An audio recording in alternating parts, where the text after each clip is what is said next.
So,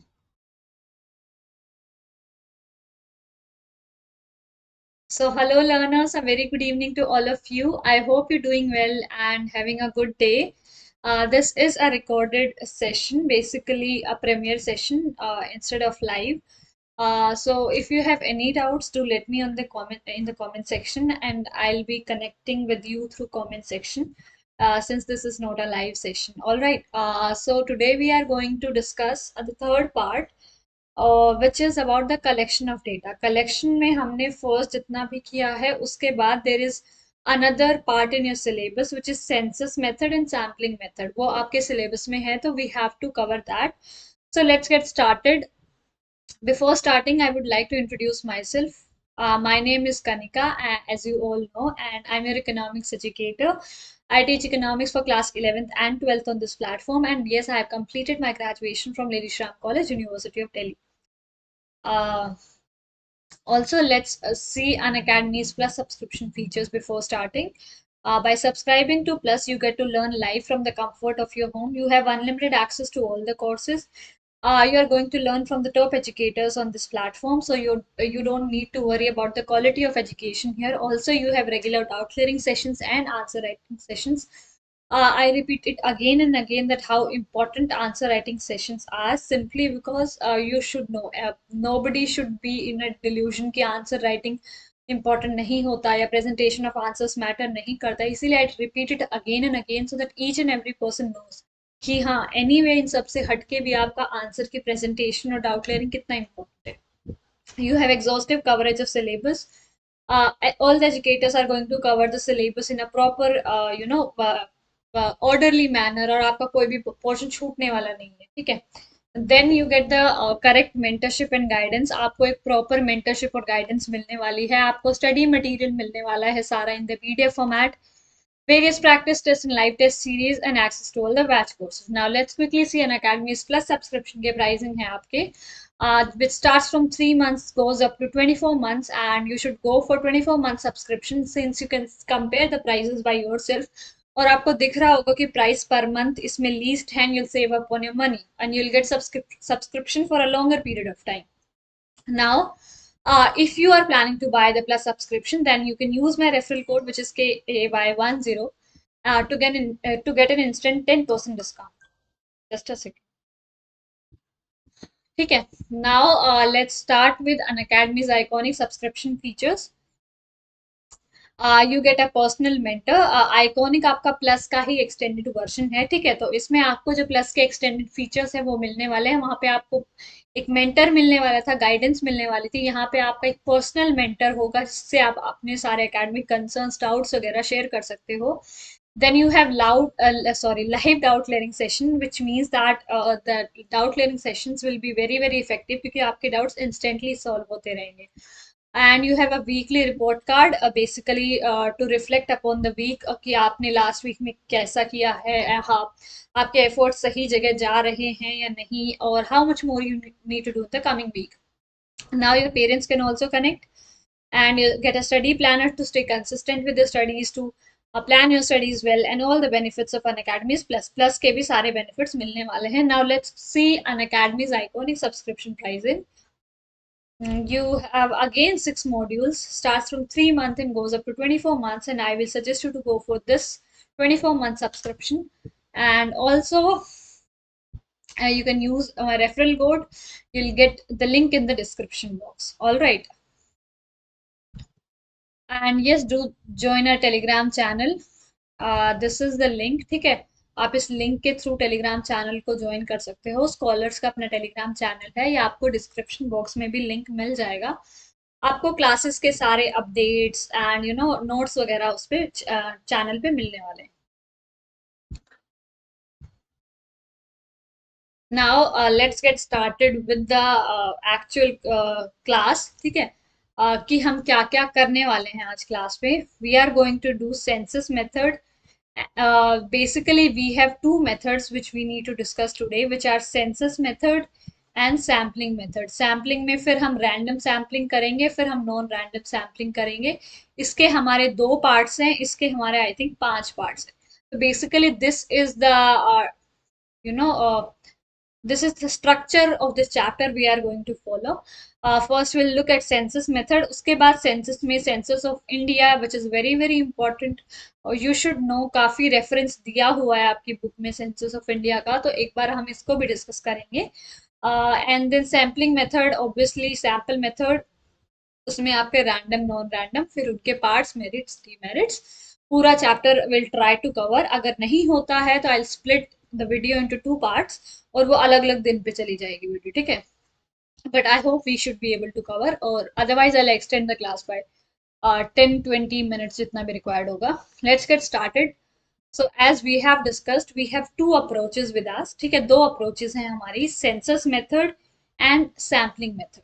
दोनों में बहुत मेजर डिफरेंस है, ठीक है. इनके डिफरेंसेस भी लास्ट में करेंगे, बट जो मेजर डिफरेंस है वो क्या है. सेंसस मेथड में आपका हर एक ऑब्जर्वेशन, आपके हर एक डेटा को ऑब्जर्वेशन में लिया जाता है. For example, you have 10 students in the class, ठीक है, और आपको उनकी एवरेज हाइट पता करनी है. तो आप जो भी जितने भी पूरा 10 स्टूडेंट्स का डेटा कलेक्ट करोगे फिर उनकी एवरेज निकालोगे. उसका मतलब क्या है कि इस सेंसस मेथड में आप एक्चुअली में डेटा कलेक्ट करते हो, ठीक है. और जो यूनिवर्स है उसकी, universe by universe, I repeat it again, universe क्या मतलब होता है, आपका सैंपल क्या है, आपकी पॉपुलेशन, उसको हम पॉपुलेशन भी बोलते हैं. तो आपके यूनिवर्स को हर एक ऑब्जर्वेशन को आप ऑब्जर्वेशन में लेते हो, बेसिकली हर एक डेटा को आप ऑब्जर्वेशन में लेते हो, ठीक है. सैम्पलिंग मेथड नाम से ही पता लग रहा है, सैंपल. आप एक पूरे यूनिवर्स का एक छोटा सा सैंपल लेते हो और उसके बेसिस पे आप कंक्लूजन निकालते हो कि बेसिकली मेरा यूनिवर्स में क्या कैरेक्टरिस्टिक है. फॉर एग्जांपल, आपको पूरे सिटी की इनकम निकालनी है, तो आप एक पर्टिकुलर सेक्शन ऑफ सोसाइटी ले लोगे, उन लोगों की एवरेज इनकम निकालोगे, फिर आप उससे कंक्लूजन निकालोगे कि ओके, अगर इस सैंपल साइज की, फॉर एग्जांपल आपने 2000 लोग ले लिए, अगर इनकी एवरेज इनकम 30,000 है तो पूरे सिटी की भी एवरेज इनकम 30,000 है. बेसिकली आप यूनिवर्स में से एक सैंपल सेलेक्ट करते हो और उसको, उसके बेसिस पे उसको उसके बेसिस पे आप पूरे यूनिवर्स का एक अंदाजा लगाते हो, बेसिकली एक आइडिया लेते हो, ठीक है. तो this is your census method and this is your sampling method.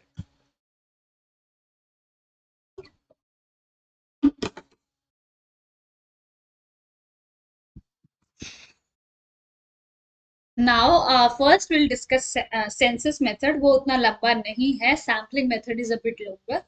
Census काफी छोटा ही है. सेंसस में हम क्या क्या देखेंगे, हम मीनिंग देखेंगे, हम देखेंगे कि कहाँ पे सूटेबल होता है, will see merits and demerits.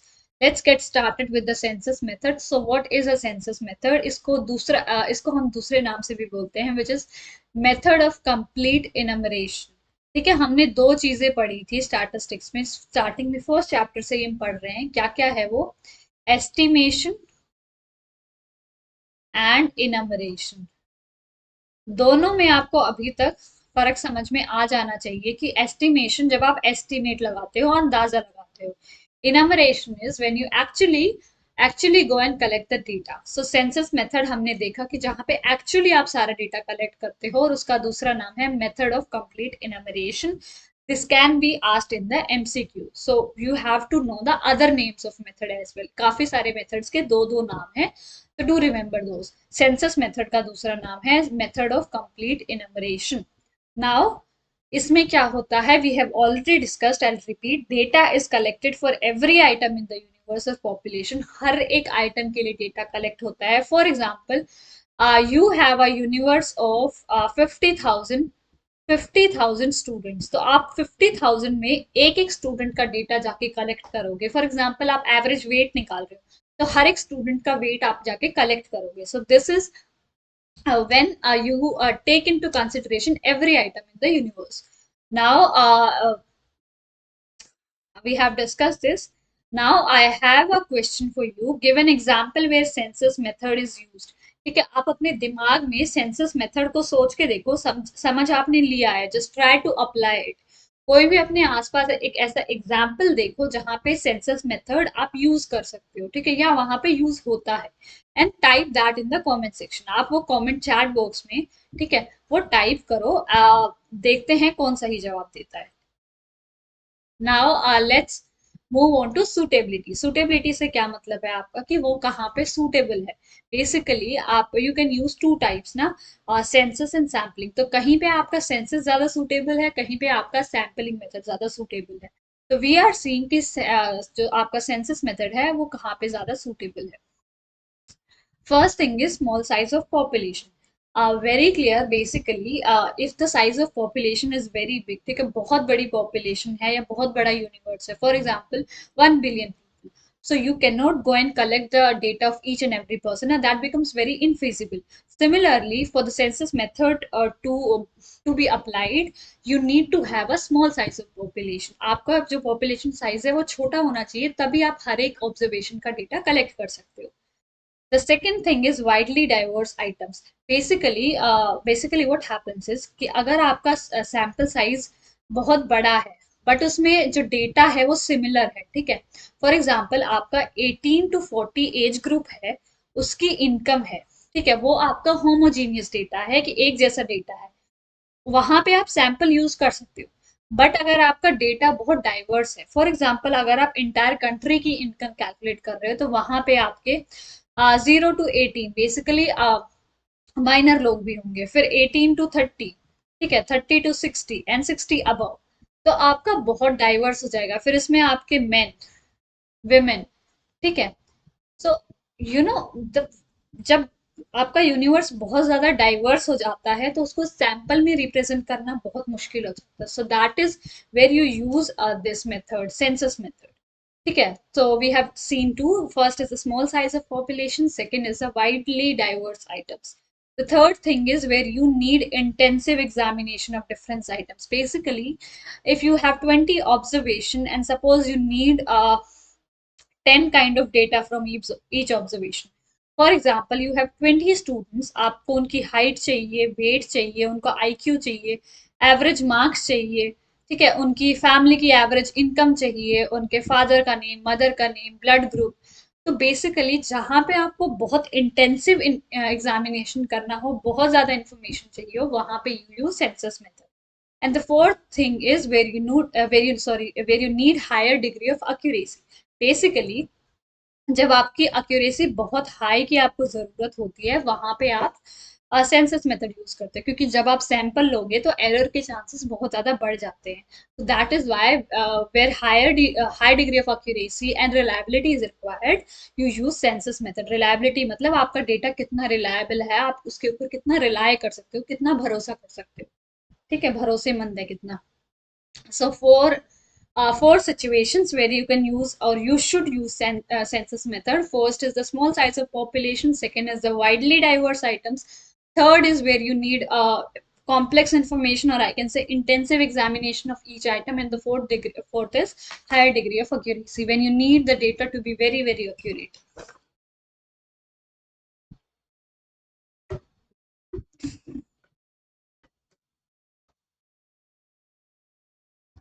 ठीक है, so we have done the suitability part. Now let's see merits. What are the merits of census method? ठीक है, census methods की advantages क्या होती है? Advantages of census method. Now we'll see, you can see the headings, we'll discuss them one by one. So first thing is reliable and accurate. The very important merit of census is क्योंकि आपने हर एक observation का जाके data actually में collect किया, आपने कुछ भी एस्टिमेशन नहीं किया है, आपका जितना भी डेटा कलेक्टेड है वो सारा एस्टिमेटेड है, ठीक है. So that is why the entire data is very reliable, very accurate. So this is obviously a merit, क्योंकि आप कभी भी स्टैटिस्टिक्स में कोई भी डेटा लेना चाहोगे तो आप हमेशा चाहोगे कि वो डेटा बहुत एक्यूरेट हो, बहुत रिलायबल हो.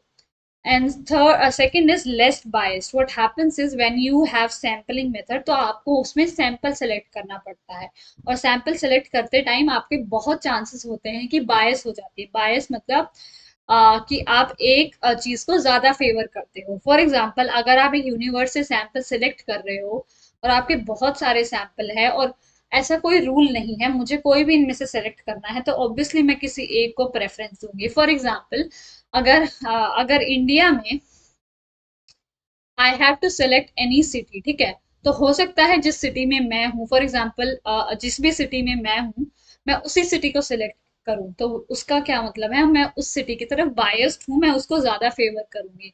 तो जब आपका सैंपल मेथड होता है तो बायस होने के चांसेस होते हैं, बट सिंस आपका जो सेंसस मेथड है वो हर एक को कंसिडरेशन में लेता है, तो उसमें बायस होने के चांसेस बहुत कम हो जाते हैं, it is less biased. Third thing is extensive information. Basically आप जब हर एक ऑब्जर्वेशन का डेटा कलेक्ट करने जाते हो, तो आप एक इन डिटेल स्टडी कर सकते हो, जैसा कि हमने अभी डिस्कस किया। If we are collecting the data of 20 students, तो आप उनका ब्लड ग्रुप से लेके उनकी फैमिली इनकम, उनका हाइट, वेट, आईक्यू, सब कुछ आप उस उनका कलेक्ट कर सकते हो, क्योंकि आप एक्चुअली में डेटा कलेक्ट कर रहे हो। आप एक इंसान के पास एक बार तो अप्रोच कर ही रहे हो, तो आप पूरा डेटा कलेक्ट कर सकते हो।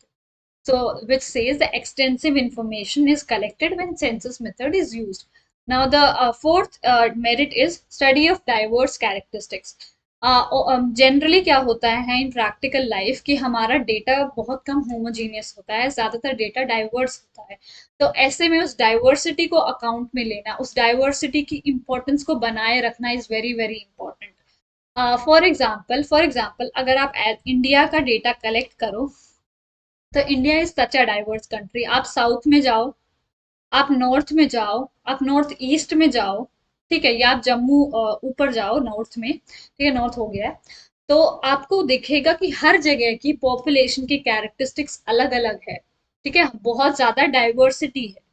तो जब आप सेंसस मेथड यूज करते हो, तो आप इस डाइवर्सिटी को खत्म नहीं होने देते, उसको एवरेज में नहीं लेके आते। So that is why we say कि अगर हमें डाइवर्स कैरेक्टरिस्टिक्स की स्टडी करनी है, तो हमें सेंसस मेथड यूज करना चाहिए।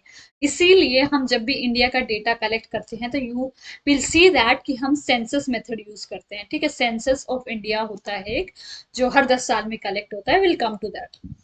Now complex investigation we have seen कि बेसिकली इन डेप्थ में आप इन्वेस्टिगेशन करते हो। इनडायरेक्ट इन्वेस्टिगेशन बेसिकली, अगर आप फॉर एग्जांपल यहाँ पे 20 स्टूडेंट्स का कुछ भी डेटा निकाल रहे हो, तो वो आपके पास डेटा है इतना कॉम्प्लेक्स और इतना वाइड है कि आप उससे बहुत सारे इनडायरेक्ट कंक्लूजन्स निकाल सकते हो। So this is what this says, that you can use indirect investigation from the data already collected in the census. Since the data already collected is so diverse, so in depth, in deeply connected, that it can be used for indirect investigation. Now these are merits. I hope the merits are clear.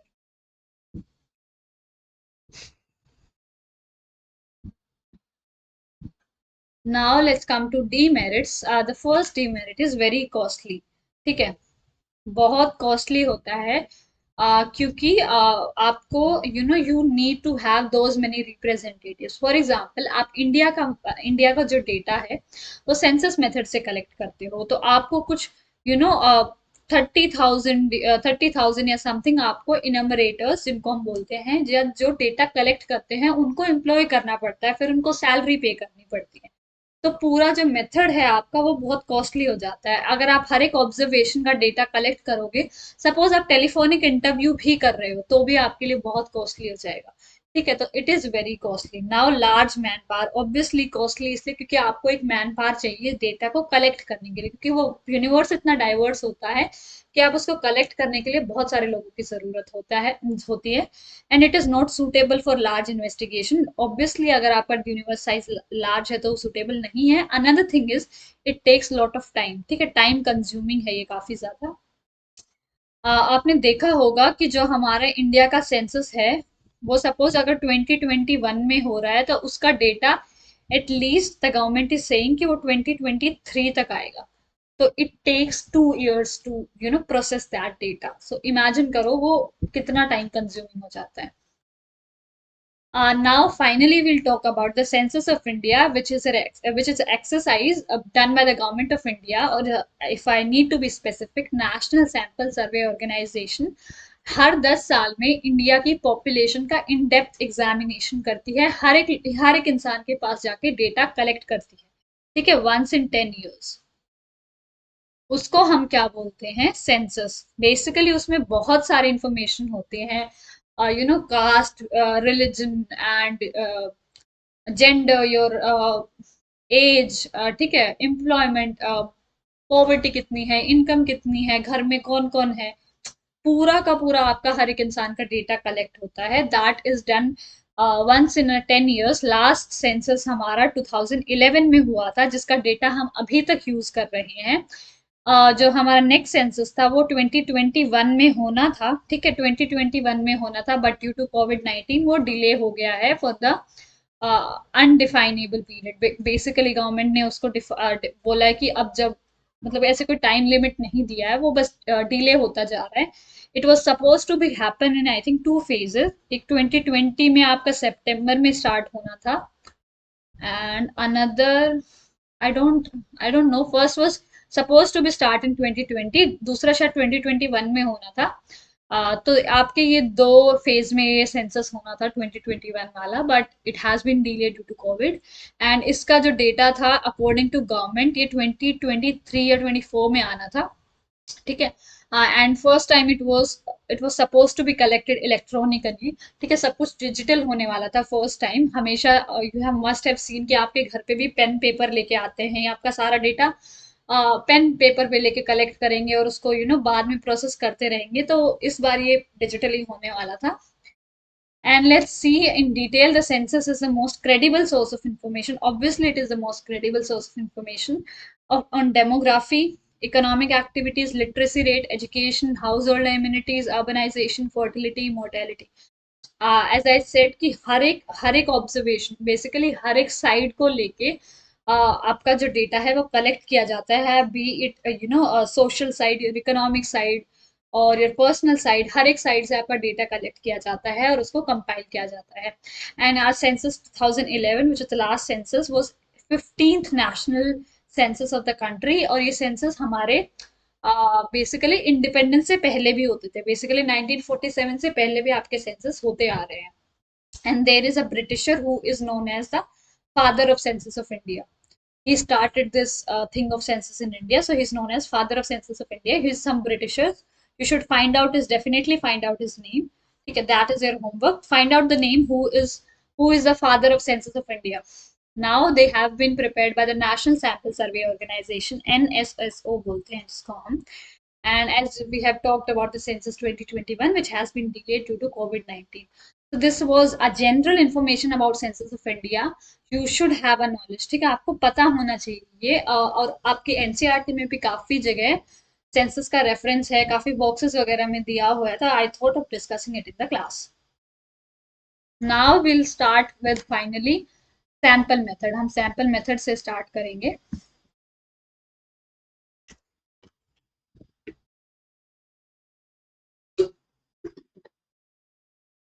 Now we have already discuss sample method क्या होता है। जब आपका data, हर एक observation को आप consideration में नहीं लेते, आप बस एक यूनिवर्स का एक हिस्सा ले लेते हो, और सॉरी, आप एक यूनिवर्स का एक सैंपल ले लेते हो, उसको एनालाइज करते हो और उसी के बेसिस पे पूरे डेटा का एस्टिमेशन लगाते हो। इसका एक बहुत बेसिक सा एग्जांपल है।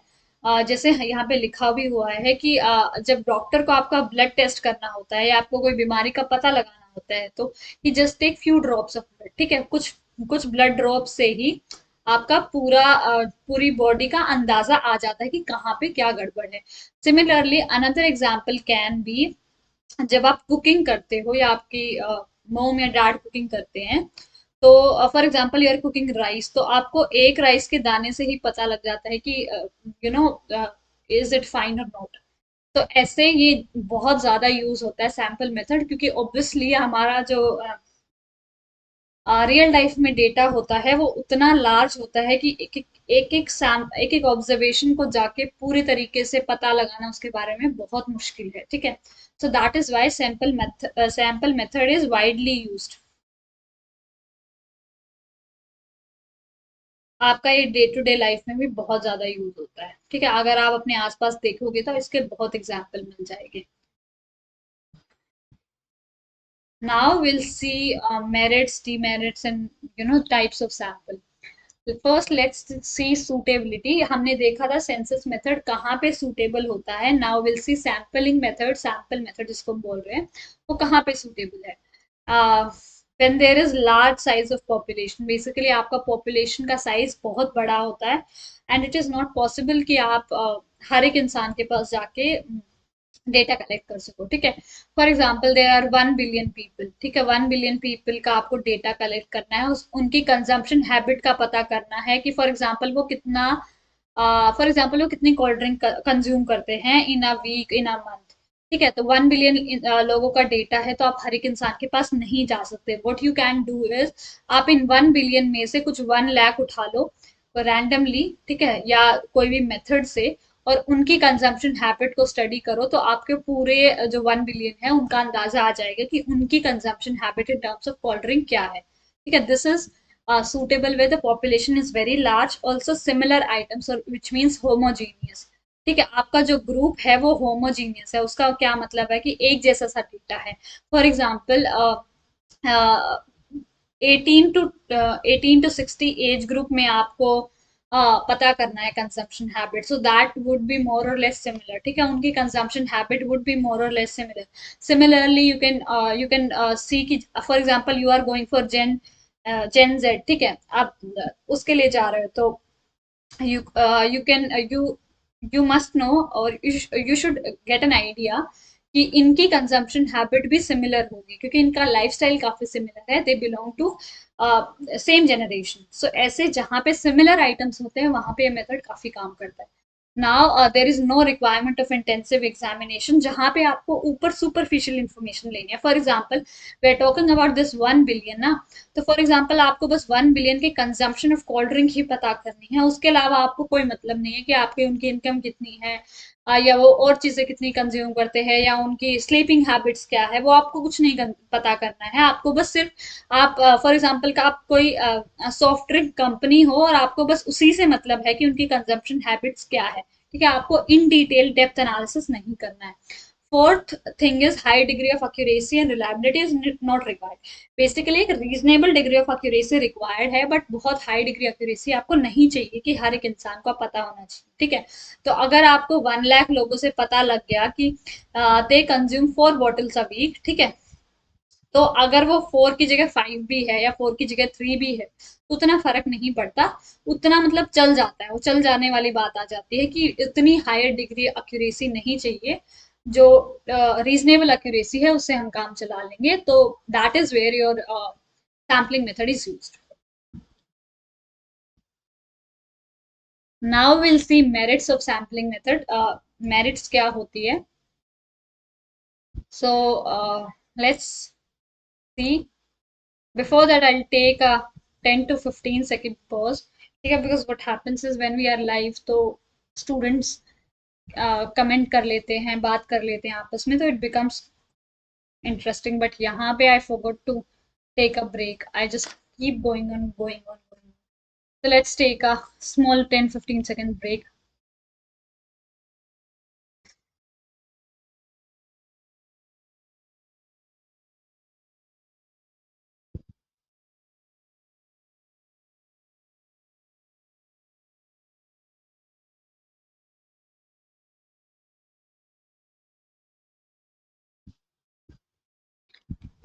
All right, let's come back. Let's come back to the class. So we were discussing the sampling method or sample methods की merit. The first thing is economical. Economical से मतलब आपका कम पैसे में जो आपकी कॉस्ट है वो कम लगती है, ठीक है। जैसे आपका अगर आप इंडिया का सेंसस करोगे हर एक इंसान का जाके, तो बहुत कॉस्ट लग जाएगी, और ऑन द अदर हैंड अगर आप हर एक सिटी से कुछ 1,000 लोग ले लो और उनका डेटा कलेक्ट करके एक एस्टिमेशन लगाने की कोशिश करो, तो वो that would B economical in terms of cost, ठीक है। Second thing is it would save your time. Definitely आपका जो एक्चुअल डेटा कलेक्ट करने में बहुत टाइम कंज्यूम हो जाता है, उसके बाद उसको प्रोसेस करने में, उसको प्रेजेंट करने में, उसको एनालाइज करने में बहुत टाइम चला जाता है, एंड जितना आपका डेटा स्मॉल होगा, जितना आपका सैंपल छोटा होगा, उतना ही आपका टाइम बचेगा। Third thing is identification of error, ठीक है। फॉर एग्जाम्पल आपके पास हजार फॉर एग्जाम्पल यू हैव हजार you have an answer sheet of 1,000 students and you have answer sheet of 10 students. तो कहाँ पे आपका एरर ढूंढना आसान होगा, यहाँ पे आपका एरर ढूंढना आसान होगा। For example you have to just check the total of marks, कि कहीं पे टोटल में कुछ गड़बड़ है मार्क्स में, तो ऑब्वियसली जितना कम आपका डेटा होगा उतना ही आपको एरर ढूंढने में आसानी होगी। अगर आपको 1000 स्टूडेंट में ढूंढना पड़ेगा तो that would be a very tedious process, ठीक है, बहुत टेडियस प्रोसेस हो जाएगा। नाउ लार्ज इन्वेस्टिगेशंस, आपको लार्ज इन्वेस्टिगेशंस भी is a merit of sampling method. Administrative convenience, obviously अगर इकोनॉमिकल है, टाइम सेविंग है, छोटा डेटा है, कम डेटा है, तो that would be very convenience. More scientific, ठीक है, according to some statis sorry statis let's leave it. It's statistician. Okay, I'll use the word economist. I don't know why I can't say it now. Statisticians basically. I hope you got it. So basically, जो आपके economist, I use the term here. Very sorry about that.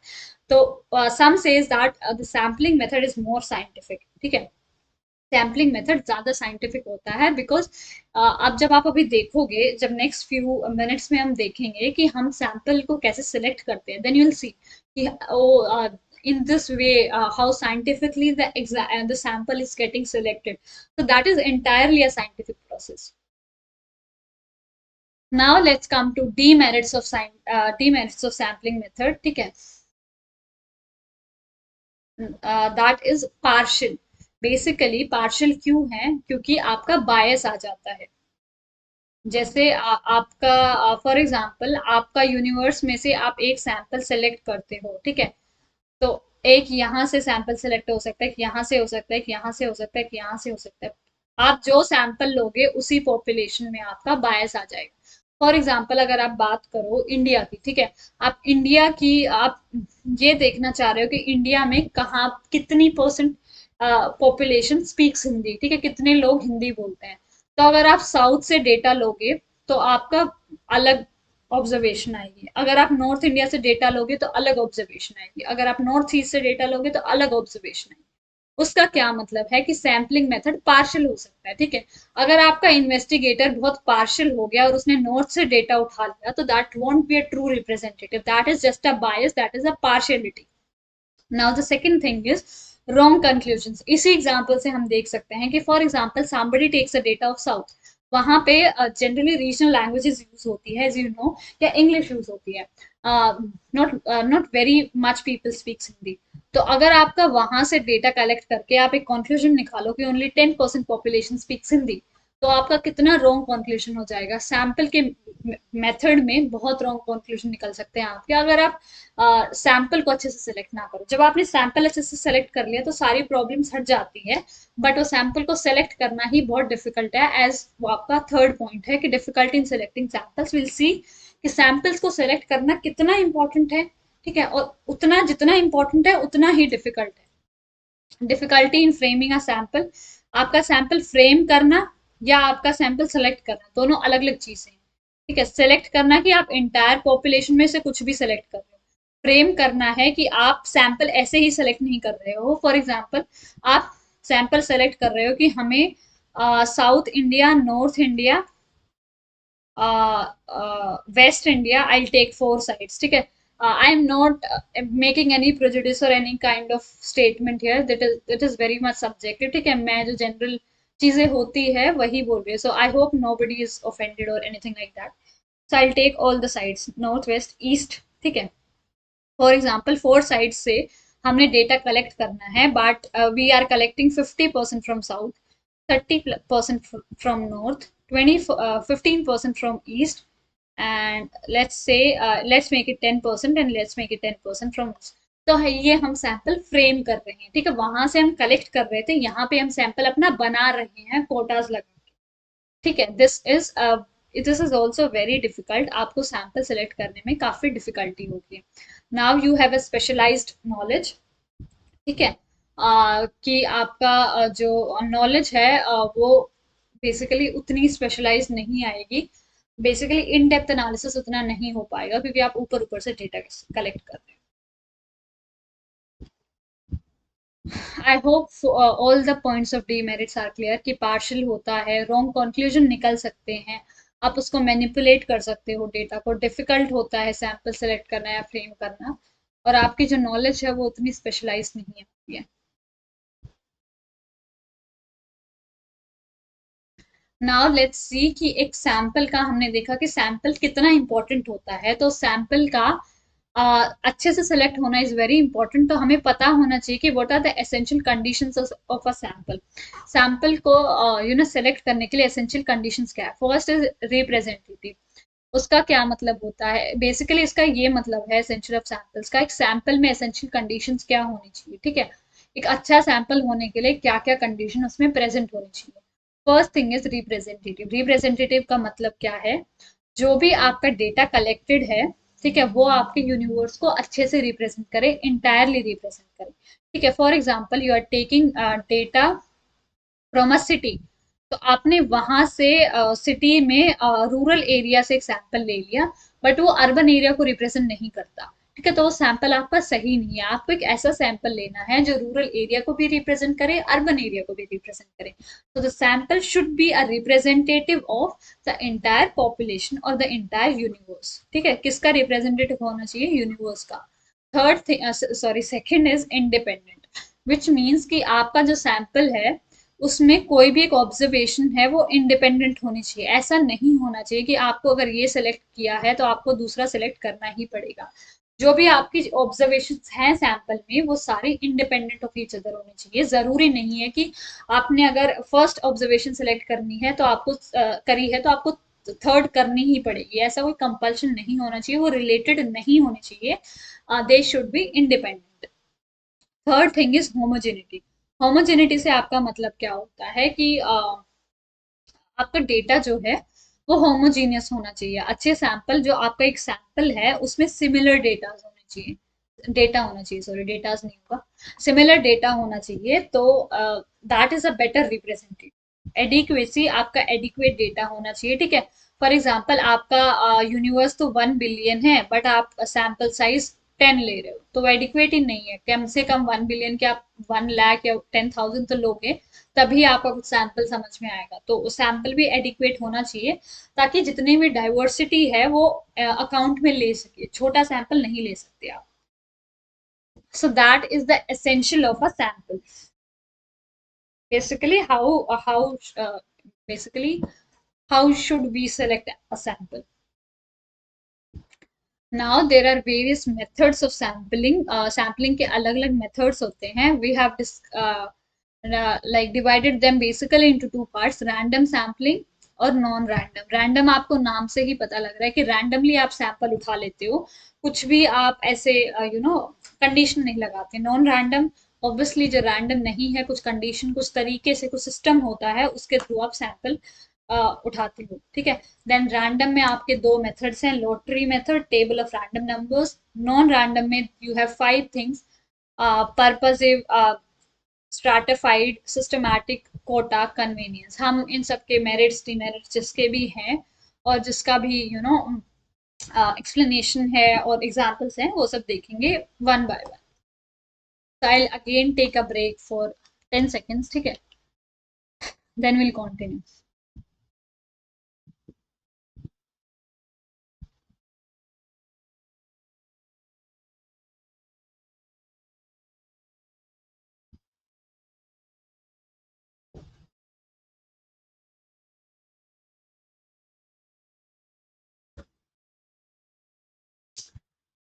Now will see the random sampling. Sampling हमने देखा है दो type की होती है: random and non random.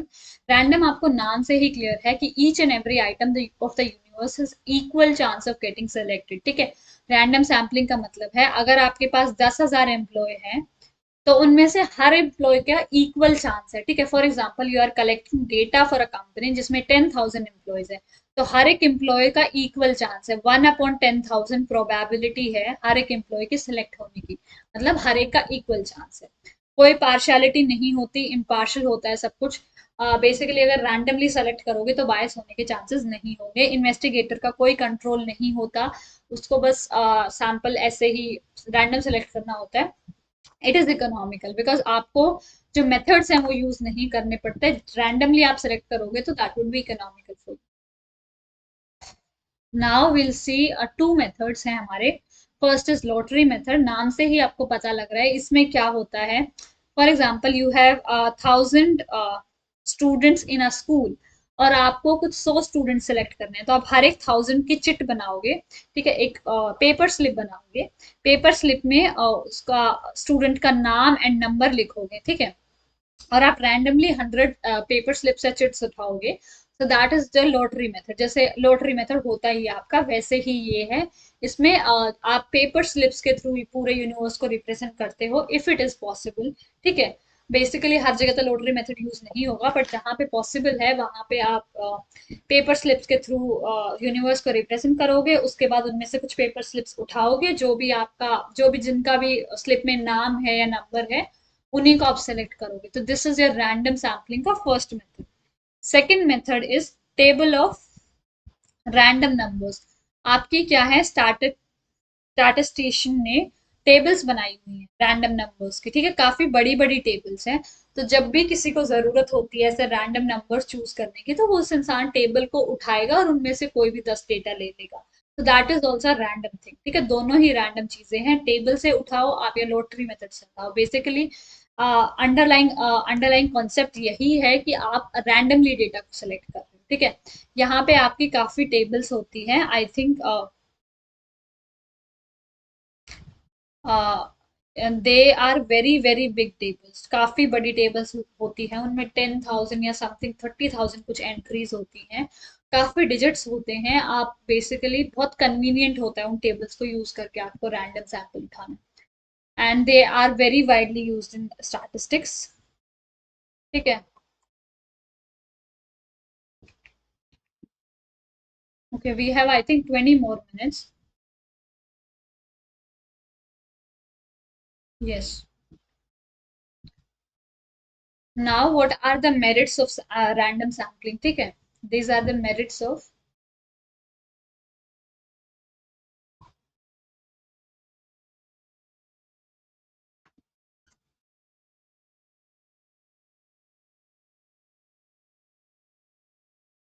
इसमें क्या होता है कि first merit is free from personal bias. कोई भी इंसान किसी एक चीज को फेवर नहीं कर सकता. ही is free from any personal bias.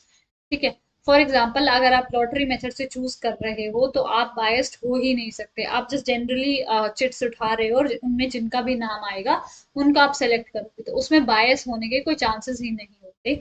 सबके इक्वल चांसेस होते हैं. दिस इज अ मेरिट कि every observation has equal chance of getting selected. Universe आपका बहुत अच्छे से रिप्रेजेंट होता है दिस मेथड के थ्रू अगर आपका डेटा होमोजीनियस है. फॉर एग्जांपल हमने बात करी 10,000 एम्प्लॉयज की.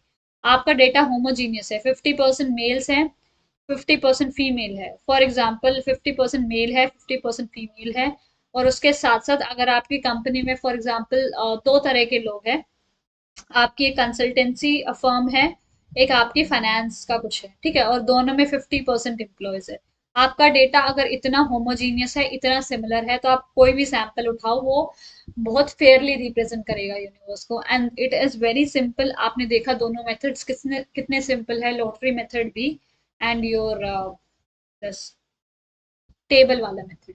ठीक है. So these are the four merits. Now we'll see demerits. No proportionate representation. Now this is, for example, let's again take the example of 10,000 employees in a company. Now this time, let just me let me just write. Male आपके for example 70% है. Again random data कोई भी ऐसे offend मत हो जाए. 30% females हैं. ठीक है, ये आपका डेटा है. यहाँ पे कंसल्टेंसी, यहाँ पे फाइनेंस और फॉर एग्जांपल यहाँ पे एचआर सेक्टर. ठीक है, आपके तीन सेक्टर्स हैं. तो आपका यहाँ पे 20% है, यहाँ पे 60% है, यहाँ पे 20% है. अगर आपका डेटा प्रपोर्शन में है, ठीक है, तो आपका कोई भी सैंपल होगा, अगर आपने एक सैंपल उठाया है वो आपके डेटा को अच्छे से रिप्रेजेंट नहीं करेगा. तो जब ऐसा डाइवर्स डेटा होता है वहां पे प्रपोर्शनेट रिप्रेजेंटेशन की जरूरत होती है. उसका मतलब है कि सैंपल में 7:3 में मेल और फीमेल्स होने चाहिए. ठीक है, ये 1:3:1 की रेशियो में होने चाहिए. ये तीनों, ये कहाँ से आया, 2:6:2 था आपका. ठीक है, तो वहां से 1:3:1 1 की रेशो में आपका डेटा प्रोपोर्शनेटली रिप्रेजेंट होना चाहिए, उसके लिए आप रैंडमली सैम्पलिंग नहीं कर सकते। तो दिस इज अ डीमेरिट कि प्रोपोर्शनेट रिप्रेजेंटेशन नहीं हो सकता। Important items are not given enough weightage. For example, यहाँ पे this is majorly a finance firm, ठीक है, ये आपकी एक फाइनेंस फर्म है और आपको पता है कि आपको फाइनेंस को ही ज्यादा प्रेफरेंस देनी है, ठीक है, 60% है तो इसको आपको ज्यादा प्रेफरेंस देनी है, तो रैंडम में आप ऐसा नहीं कर सकते। आप अगर नॉन रैंडमली सैंपल सेलेक्ट करोगे तभी आप किसी ऑब्जर्वेशन को ज्यादा वेटेज दे पाओगे, तभी आप बायस्ड हो पाओगे, ठीक है। So this is your demerit of random sampling. Now will come to non random sampling.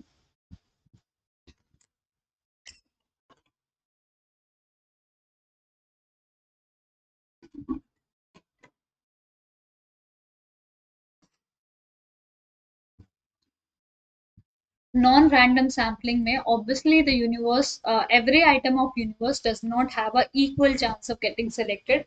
For example, ये आपका यूनिवर्स है तो नॉन रैंडम में हर एक के अलग अलग चांस होते हैं, और बहुत कुछ इन्वेस्टिगेटर के ऊपर डिपेंड करता है।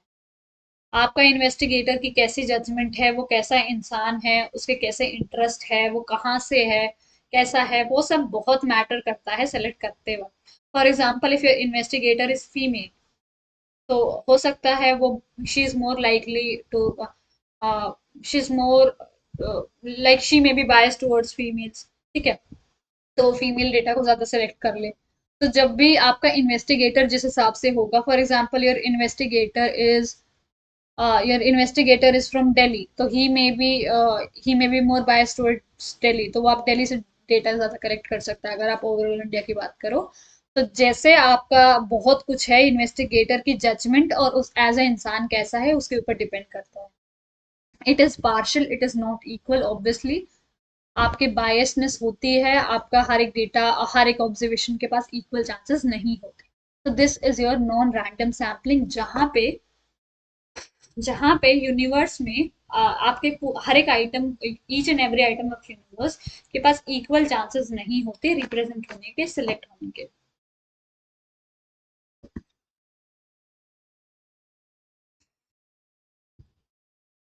नाउ नॉन रैंडम सैम्पलिंग आपकी 5 टाइप्स की होती है: deliberate, mixed, systematic, quota sampling, convenience sampling. हर एक को थोड़ा थोड़ा डिटेल में पढ़ेंगे, बहुत ज्यादा डिटेल में नहीं जाएंगे, क्योंकि आपका सिर्फ जो सिलेबस में लिखा हुआ है सिर्फ एक लाइन लिखी हुई है। जो आपकी लाइन लिखी हुई है वो ये है: census and sampling methods. I think यही है, और इसके साथ आई डोंट नो कुछ भी लिखा हुआ है। सो उसके बाद आपके ऊपर डिपेंड करता है कि आप उसको कितना पढ़ते हो। Just let me cross check it once, ठीक है।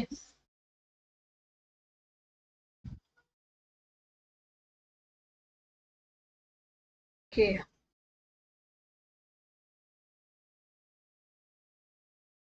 Yes it is written.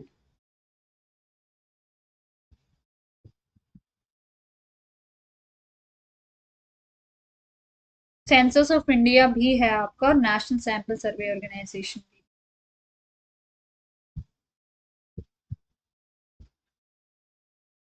ठीक है। So let's, this was just a quick break from my side, ताकि आप ओवरबर्डन ना हो और मैं भी थोड़ा स्लो जा सकूं। That becomes very difficult for me when I record a class, any time जब भी मुझे क्लास रिकॉर्ड करनी होती है, it becomes very difficult for me to slow down. Now let's start with the first method which is deliberate और purposive sampling. इसके दो नाम हैं, दोनों याद रखना। डेलिब्रेट, जानबूझ के, डेलिब्रेट का मतलब होता है जब भी कोई वांटेडली कोई चीज की जाए, जानबूझ के अगर कोई चीज करे तो उसको डेलिब्रेट बोलते हैं। पर्पस वही चीज है कि पर्पस की वजह से कोई चीज जान के की जा रही है, ठीक है। Now the investigator himself chooses sample. इसमें क्या होता है, इन्वेस्टिगेटर बिना किसी मेथड के खुद ही सैंपल को सेलेक्ट करता है, ठीक है।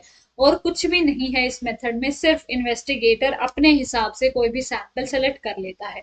फॉर एग्जाम्पल, इन्वेस्टिगेटर को एक क्लास में 30 स्टूडेंट, फॉर एग्जाम्पल एक स्कूल में 300 स्टूडेंट्स हैं, उनका उनमें से एक सैंपल लेना है। तो he will deliberately select 10 people from class 12th, 10 people from this class, 10 people from this, 5 from this, जहां पे उसको लग रहा है कि क्लास की स्ट्रेंथ कम है तो उसने 5 लोग ले लिए। तो ऐसे करके वो अपने आप से ही एक सैंपल ले लेता है। इसके फायदे क्या होता है, इट इज वेरी फ्लेक्सिबल। क्योंकि जैसे आप क्लास का डेटा सेलेक्ट कर रहे हो तो आपको दिख रहा है कि क्लास 12th में 3 सेक्शन है और हर एक सेक्शन की स्ट्रेंथ 100 है। तो इट इज बेटर कि आप फ्लेक्सिबल होके वहां से 30 स्टूडेंट्स ले लो। और अगर क्लास 5 की स्ट्रेंथ 30 स्टूडेंट्स ही है तो आप वहां से 5 6 7 उतने भी ले सकते हो। ठीक है, तो आप फ्लेक्सिबली अपने हिसाब से सिचुएशन के अकॉर्डिंग अपना सैंपल चेंज कर सकते हो। Now items can be selected according to the study. For example, अगर आपकी study, for example we were talking about these 10,000 employees in a company, आपकी जो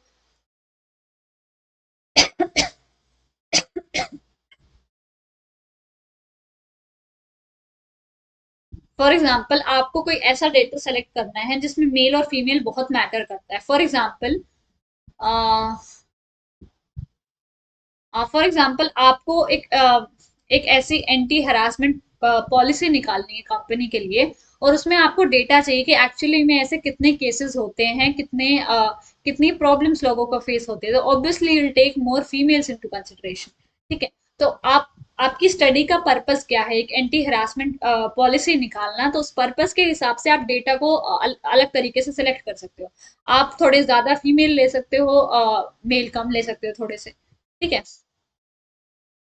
now simple, it is very simple, क्योंकि सब कुछ इन्वेस्टिगेटर के ऊपर डिपेंड करता है। He is free to do anything.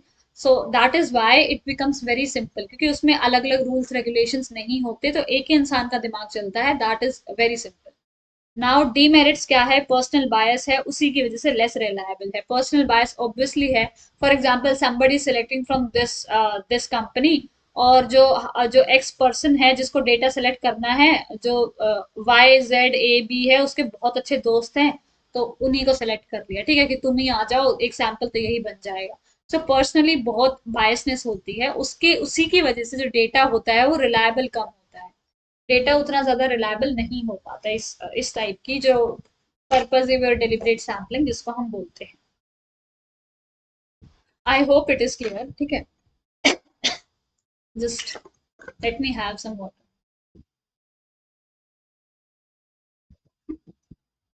My voice may be little slow because of two reasons. First is this is I think second or third class in a row.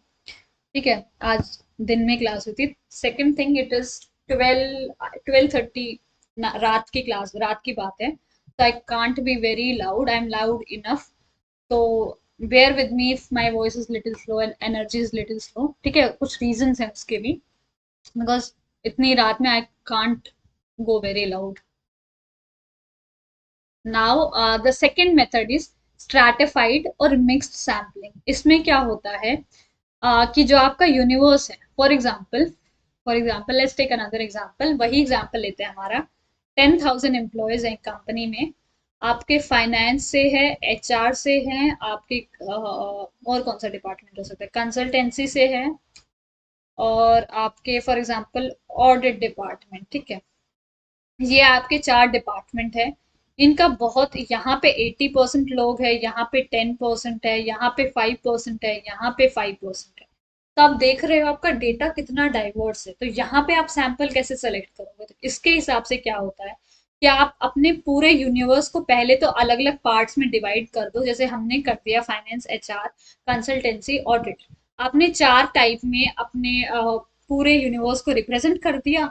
और now उनमें से एक में से example लोगे। For example finance 80% है, तो यहाँ से आपने 8 लोग ले लिए, या आई कैन से 80 ले लिए। यहाँ से आपने 10% है, 10 लोग ले लिए, यहाँ से 5 ले लिए, यहाँ से 5 ले लिए। तो आपका 10,000 में से 100 का सैंपल बन गया। ठीक है, ये है हमारा स्ट्रैटिफाइड और मिक्स्ड सैम्पलिंग। स्ट्रैटिफाइड कहाँ से आया है, स्ट्राटा, जिसको हम बोलते हैं plus 5। Basically the data is divided into various stratas, तो और उसके बाद उनमें से एक एग्जाम्पल लिया जाता है, और उसको हम मिक्स सैम्पलिंग भी बोलते हैं। आई होप ये एग्जाम्पल से क्लियर है कि हमने इस एग्जाम्पल में कैसे डेटा कलेक्ट किया है। ठीक है, so now let's see merits. It covers diverse characteristic of universe. यहाँ पे हमने देखा कि हमारा यूनिवर्स कितना डाइवर्स था, तो हमारे इस सैंपल में वो सारी कैरेक्टरिस्टिक प्रेजेंट है। अगर हमारे 5% ही लोग ऑडिट से हैं, तो वो 5% में से 5 लोग उनको रिप्रेजेंट कर रहे हैं, ऐसा नहीं है। अगर आप इसको रैंडमली सैंपल करते, आपके पास 100 लोग आते, तो हो सकता है उनमें से एक ही ऑडिट का हो या एक भी ना हो, तो वो रिप्रेजेंट ही नहीं कर पाएगा। So covers the diverse characteristic of the population. Comparative analysis is possible. Obviously, जब आप पूरा डेटा कलेक्ट करोगे, तो आप कंपेयर कर सकते हो कि कंसल्टेंट, फॉर एग्जांपल आप ये देख रहे हो कि आपकी कंपनी में कितना बेसिकली कितने एम्प्लॉयज मैरिड है, कितने अनमैरिड है। तो आप देख सकते हो कि कंसल्टेंसी में फॉर एग्जांपल आपने कंक्लूजन निकाला, एनालिसिस किया कि कंसल्टेंसी में कम लोग, ज्यादा लोग अनमैरिड हैं, और as compared to HR, HR में ज्यादा लोग मैरिड हैं। तो आप ऐसे कंपैरेटिवली एनालिसिस भी कर सकते हो। This is reliable. रिलायबल क्यों है? क्योंकि आपका इतना सिस्टमैटिक वे में डेटा कलेक्ट हुआ है, तो it is very reliable. Now demerits क्या हुई? लिमिटेड स्कोप है। आप हर एक डेटा को तो क्लासिफाई नहीं कर सकते ना। फॉर एग्जांपल, ये तो एक कंपनी का डेटा है। फॉर एग्जांपल, आपका एक सिटी है, सिटी में आप कैसे क्लासिफाई करोगे? आप मेल फीमेल में क्लासिफाई कर सकते हो, एज ग्रुप्स में क्लासिफाई कर सकते हो, उसके अलावा और कहाँ क्लासिफाई करोगे? वो भी बहुत मुश्किल हो जाएगा। सो लिमिटेड स्कोप होता है आपका, हर एक डेटा को आप उतना क्लासिफाई नहीं कर सकते। पर्सनल बायस ऑब्वियसली होता ही है। जितने भी नॉन रैंडम सैम्पलिंग है, आप हर एक के डीमेरिट में पर्सनल बायस लिख सकते हो, ठीक है, क्योंकि personal bias non random sampling में होता ही है।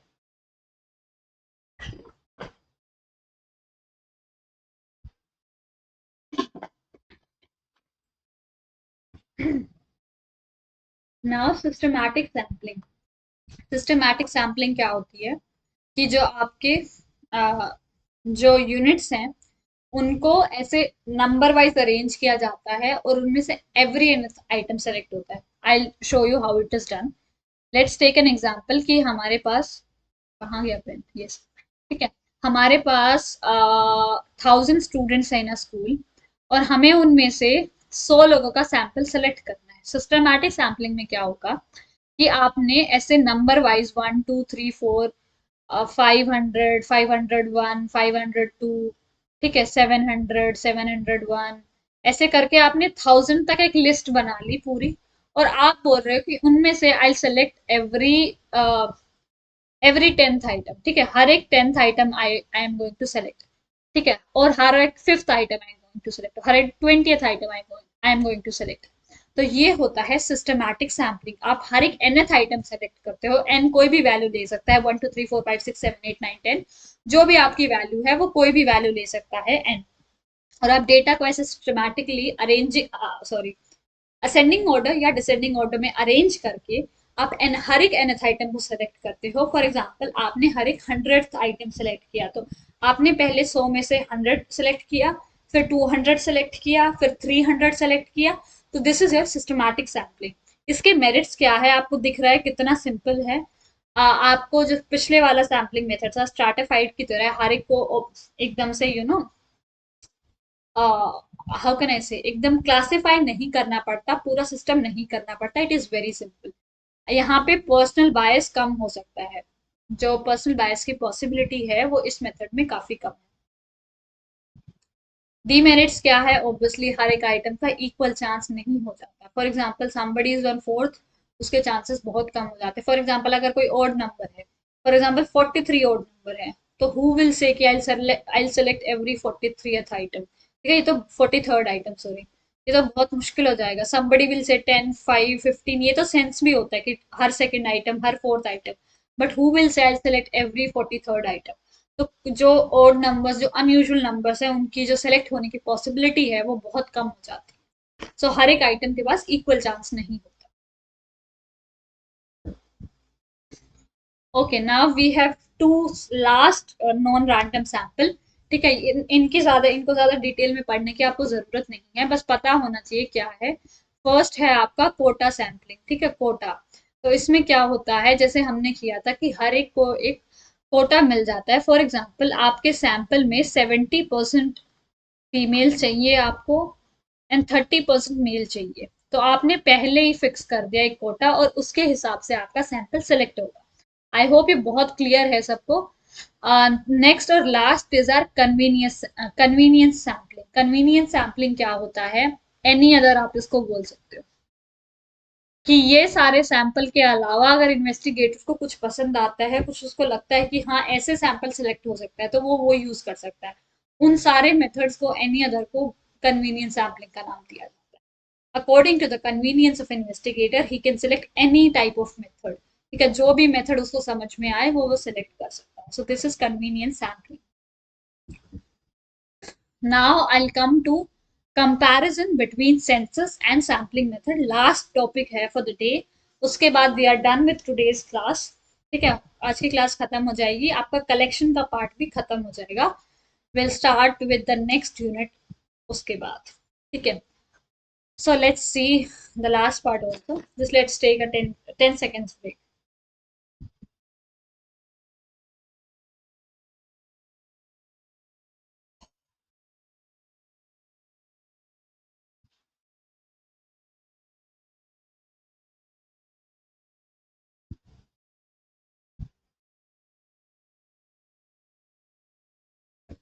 Okay, so now let's get back to it. Census method और sampling method आपने दोनों पढ़ लिए हैं, तो डिफरेंस समझना बहुत इजी हो जाएगा। 2 मिनट का काम है। कवरेज क्या है? कवरेज मतलब कितनी कवरेज है।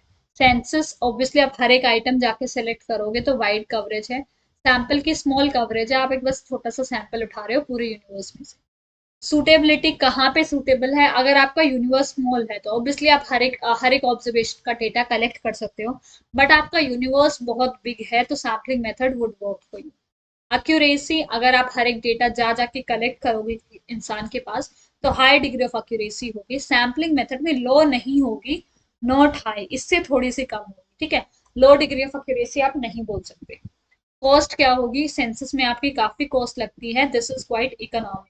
ठीक है, लो भी मत बोलो, इकोनॉमिकल बोलो। टाइम आपका सेंसस में ज्यादा लगता है, सैम्पलिंग में कम लगता है। नेचर ऑफ आइटम मतलब आइटम कैसे होते हैं। सेंसस जब आपकी बहुत डाइवर्स पॉपुलेशन होता है तो इट इज बेटर कि आप वहां जाके एक एक इंसान से डेटा कलेक्ट करो, वरना आपका सैंपल ही अच्छे से सेलेक्ट नहीं होता। जब आपके होमोजीनियस आइटम होते हैं या सिमिलर आइटम्स होते हैं तो आप सैम्पलिंग मेथड सेलेक्ट करते हो। वेरिफिकेशन आप कर सकते हो, यहाँ से सैम्पलिंग में आपकी कोई वेरिफिकेशन नहीं है। ठीक है, आपको जरूरी नहीं है सैंपल आपको रिप्रेजेंट करे या ना करे, वो आपको कोई नहीं बता सकता। अगर आप दूसरा सैंपल लेके अगर वेरीफाई करने बैठोगे तो हो सकता है कुछ और ही रिजल्ट आए। So we are done with today's class. Let's quickly see in 1 minute कि हमने क्या क्या किया आज, क्योंकि पूरा ही चैप्टर कवर कर लिया है तो इट इज वेरी इंपॉर्टेंट कि एक बार रिव्यू हो जाए थोड़ा सा। So first we saw two approaches. We started with census method, so resampling method और census method हमने दोनों को डिस्कस किया। Then we saw कि census method में हमें मीनिंग पढ़ना है, सुटेबिलिटी पढ़नी है, मेरिट्स डीमेरिट्स। अगर ऐसे ही मैं सैम्पलिंग मेथड के लिए बनाऊं तो हमें क्या क्या हमने मीनिंग पढ़ा था, सेम सुटेबिलिटी भी हमने पढ़ी, मेरिट पढ़ी, डीमेरिट पढ़ी, और हमने मेथड्स पढ़े साथ में। और लास्ट में हमने डिफरेंस पढ़ा दोनों में। ठीक है, we so what is a census method क्या होता है। देयर वाज अ क्वेश्चन कि आप एक एग्जांपल सोच के देखो कहाँ पे सेंसस मेथड यूज होता है, कहाँ पे सूटेबल होता है, मेरिट्स क्या है, डीमेरिट्स क्या है, वो हमने पढ़ा। फिर हमने सेंसस ऑफ इंडिया का डिस्कशन किया, this is very very important. हमने सैंपल मेथड का मीनिंग देखा, सूटेबिलिटी देखी, मेरिट्स देखे, डीमेरिट्स देखे। उसके बाद हमने देखा कि एक सैंपल का अच्छा होना किस किस कंडीशन पे डिपेंड करता है, what are the essential conditions for a sample. उसके बाद we saw two methods of sampling, random sampling, non random sampling. हमने रैंडम में lottery method, table of random numbers पढ़ा, नॉन रैंडम में 5 चीजें पढ़ी हैं। ठीक है, I won't repeat them for you, अभी अभी किया हमने। देन लास्ट में वी सो द डिफरेंसेस। ठीक है, now I'll wind up the class, very sorry, I'll wind up the class। ठीक है, it's 8 to 9 PM live classes होती हैं आपकी, लाइव या प्रीमियर भी हो सकती है, कभी कभी कभी कभी होती है प्रीमियर। ठीक है, जैसे आज हो रही है। And yes, this is us just for you to know that how can you join a quiz. I think बहुत लोगों को नहीं पता है, आप अन अकेडमी पे जाके क्विज वगैरह कैसे ज्वाइन कर सकते हो, तो ये आपके सिंपल स्टेप्स लिखे हुए हैं. Pause the video to see the steps. Sorry.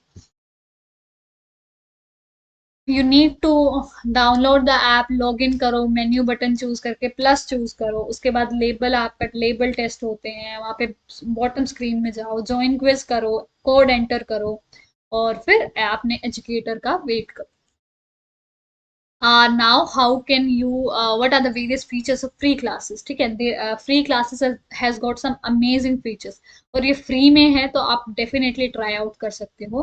क्या क्या फीचर्स हैं आपके? रियल टाइम इंटरेक्शन होगा चैट्स इमोजीज से, आपके पास क्वेश्चन टैब होगा जिससे आप क्वेश्चन पूछ सकते हो, लाइव पोल ऑप्शन होंगे, लीडर बोर्ड ऑप्शन होंगे, आपके पास लीडर बोर्ड्स होंगे, तो काफी अमेजिंग एक्सपीरियंस होगा.